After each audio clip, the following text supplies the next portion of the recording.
Yeah, this was the first press conference of the day with a lot of new information. I mean, it was striking yesterday morning, just 24 hours ago, when the authorities, the FBI, said that they were not just figuring out whether there were any accomplices, but they were working under the assumption that Jabbar had people helping him out. And that was because they had seen some sort of surveillance footage pointing out 3 men and 1 woman placing some kind of devices in the French Quarter. They have now ruled those devices out. They have said that they were mistaken, that those were not actually explosive devices, that the only 2 explosive devices that were found in the French Quarter were placed by Jabbar himself, and they identified surveillance footage of that. More information also coming into the final hours of Jabbar before he committed this attack. The truck that he rented out, this Ford F-150 using the Turo platform, he rented it out in Houston on December 30th, and then he drove on New Year's Eve on December 31st into January 1st from Houston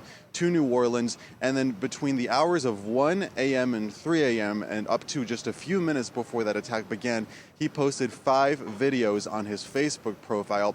Those 5 videos, not many details coming out from that press conference, but Christopher Araya mentioning at least one of them, explaining why he committed that attack. Shamsud-Din Jabbar allegedly saying that he was initially thinking of harming his family and friends, but then he decided that the narrative would not focus enough on, quote, the war between believers and non-believers, and that is why he decided to attack this very high-profile location of New Orleans. And so over the past 24 hours or so, there have been multiple search warrants executed in the state of Louisiana and in neighboring states as well. A location here near New Orleans, an Airbnb that authorities believe was rented out specifically by Jabbar to make those 2 explosive devices, and then also a location in Houston, which is believed to be the home of the suspect. That was raided for over 11 hours. In total, there were 3 cell phones and 2 laptops that were recovered, and they're currently being exploited by digital media forensic teams.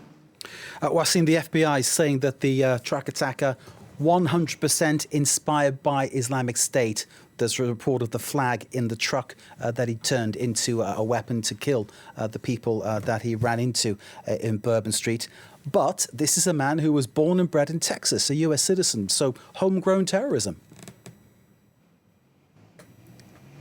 Yeah, it certainly appears to be the case, but it's a very peculiar type of profile that we're looking at because, as you mentioned, he is a U.S.-born citizen, born and raised in Texas, a member of the U.S. Army. He was deployed to Afghanistan. He was a member of the Army for several years, working for human resources teams for the IT department of that Army when he was deployed to Afghanistan.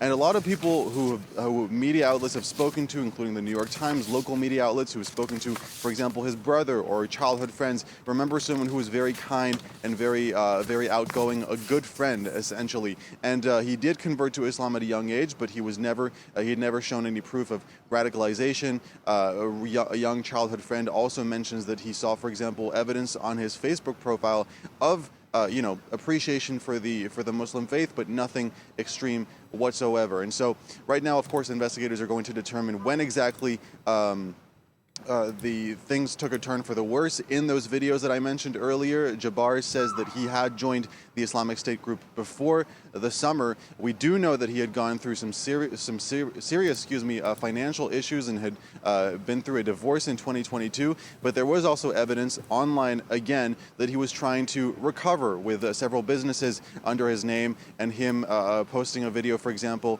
saying that he was a great real estate agent and talking fondly about his experience in the U.S. Army. So it will come down to the next few days to investigators to determine when exactly Jabbar became essentially radicalized and what drove him exactly to commit this horrific act, and specifically in this location.